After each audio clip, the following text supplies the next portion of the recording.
नमस्कार, successful future begins या YouTube चॅनलमध्ये मी दीपक आपल्या सर्वांचे सहर्ष स्वागत करतो।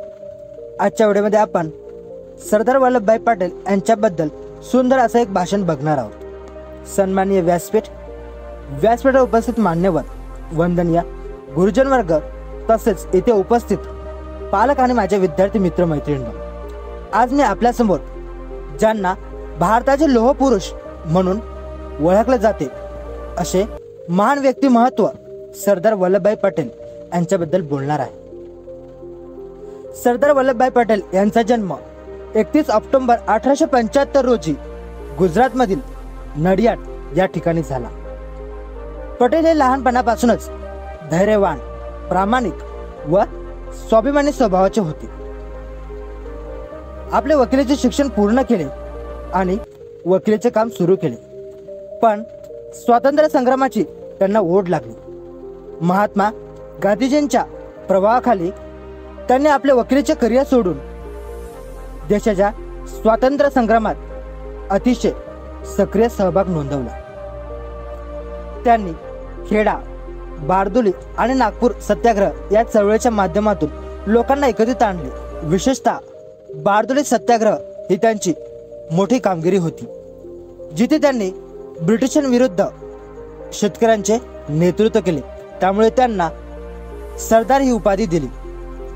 भारत स्वातंत्र्य झाल्यानंतर त्यांनी 562 संस्थांना एकत्रित आणून एक अखंड भारत बनवला। हे कार्य अतिशय कठीण होते, पण त्यांचे धैर्य, बुद्धिमत्ता व राजनीती या कौशल्याच्या जोरावर त्यांनी एक अखंड भारत बनवला। म्हणून तर त्यांना भारताचे एकीकरण करता the iron man of India म्हणून ओळखलं जातं। सरदार वल्लभभाई पटेल यांनी आपल्या जीवनात राष्ट्रहिताला सर्वोच्च स्थान दिले।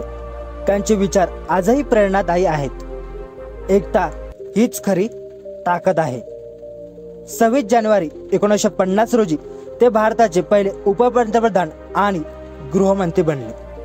पुढे 15 डिसेंबर 1950 रोजी दुर्दैवाने त्याचे निधन झाले, पण आजही त्यांचे विचार आणि कार्य जिवंत आहे।